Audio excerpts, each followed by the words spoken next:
நான் உயிர்களை ரொம்ப நேசிப்பேன். எந்த உயிரும் கொல்லக்கூடாது, பாதிக்கக்கூடாதுன்னு நினைப்பேன். ஒரு சின்ன எறும்பு கூட குக்கர் மூடியில் ஒட்டி இருந்தால் நான் அதை மெதுவாக ஒரு குச்சியை வச்சு தள்ளி விட்டுட்டு அப்புறம் தான் சாதம் வைப்பேன். என்னோட பர்சனல் சேற்றை வாரி இறைப்பதுங்கிறது இந்த சமுதாயத்துக்கு ஒரு தேவையில்லாத விஷயம்.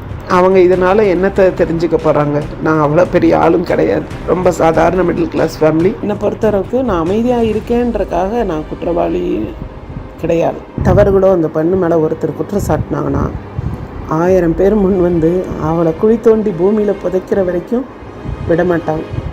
எனக்கு என்னோடய வயதான தாயாரை நான் பராமரிச்சிட்ருக்க ஒரு கட்டாய சூழ்நிலையில் இருக்கேன்.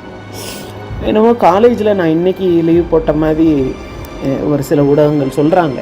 இருந்தாலும் நான் தாயை பராமரிக்கிற கட்டாயம் ஒரு குழந்தை போல் அவங்கள பராமரிக்கணும் சூழ்நிலை இருக்கிறனால என்னோடய பர்சனல் லைஃப்புங்கிறது எவ்வளவோ துரோகிகளையும் துயரங்களையும் சந்தித்தது தான் என் பர்சனல் லைஃபு. இன்றைக்கி எல்லாம் மீடியாவில் பெருமையாக பேட்டி கொடுக்குறாங்க. அவங்களோட வாழ்க்கை வரலாறை திரும்பி பார்த்தாங்கன்னா அவங்க எவ்வளோ பெரிய மோசமானவங்கன்னு அவங்களுக்கே தெரியும்.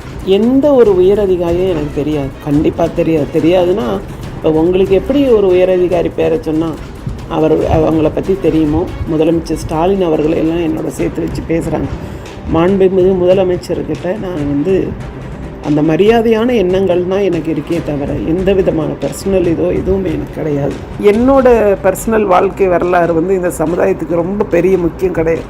பர்சனல்னால் இவங்க கல்யாணம் பண்ணாங்க, இவங்களுக்கு குழந்தை குட்டி இல்லை, இவங்க அப்படி, இவங்க ரூடு, இவங்க அப்படி இப்படின்னு என் வாழ்க்கையில் என்னோடய பர்சனல் சேற்றை வாரி இறைப்பதுங்கிறது இந்த சமுதாயத்துக்கு ஒரு தேவையில்லாத விஷயம்.